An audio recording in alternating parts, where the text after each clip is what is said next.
In 2025, the world stands at a historical crossroads, with a complex and tense situation. Since 2022, global conflicts have erupted frequently, with the Russia-Ukraine conflict, the Israel-Palestine conflict, and India-Pakistan tensions taking turns on the stage. The Korean Peninsula, Myanmar, Sudan, the Democratic Republic of the Congo, and other regions have been in turmoil. Statistics show that since 2022, 59 countries have been plunged into civil war, and in 2024 alone, there were 152,000 conflict-related deaths, marking the highest level since World War II. The essence of war is the continuation of politics. It is the struggle for resources and the right to survival, with economic issues lurking behind the scenes. Looking back at history, the outbreak of the two world wars was closely linked to the unequal distribution of resources. Before World War I, Britain and France, despite their superior strength, monopolized the colonies, while emerging powers like Germany, dissatisfied with the status quo, plunged the world into war. World War II was triggered by Germany's post-World War I economic collapse, coupled with a global Great Depression and trade wars, which all lead to political crises and ultimately war.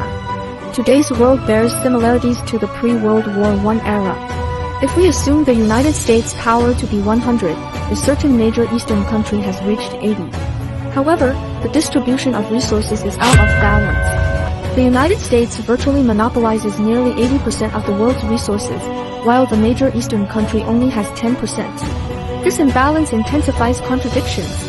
The major Eastern country, in need of raw materials and markets, has put forward initiatives such as the Belt and Road Initiative but has encountered obstruction from the United States. In order to maintain its hegemony, the United States continuously provokes conflicts, disrupts trade, and launches trade and technological wars. History seems to be repeating itself. Just as before World War II, the world experienced a pandemic, an economic crisis, and trade wars. In recent years, we have also gone through the subprime crisis, a pandemic, and trade wars. Economic crises lead to social crises, which in turn lead to political crises, and may ultimately result in war. The current Russia-Ukraine conflict and the Israel-Palestine conflict are, in fact, part of the global realignment of interests. Core interest areas among major powers remain relatively stable, but other regions have become focal points for conflict.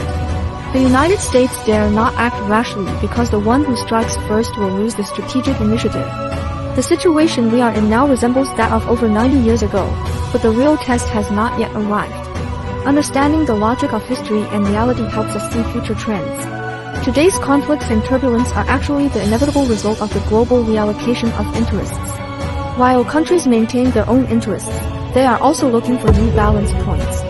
For the future, we need to stay vigilant and also look for development opportunities in the complex international environment. War and peace, prosperity and crisis, these seemingly bland themes are actually closely related to each of us. In the long river of history, we are all stars. Though small, we can also illuminate a piece of the sky. What's your take? Feel free to share your thoughts in comments, and let us become lights that shine for one another.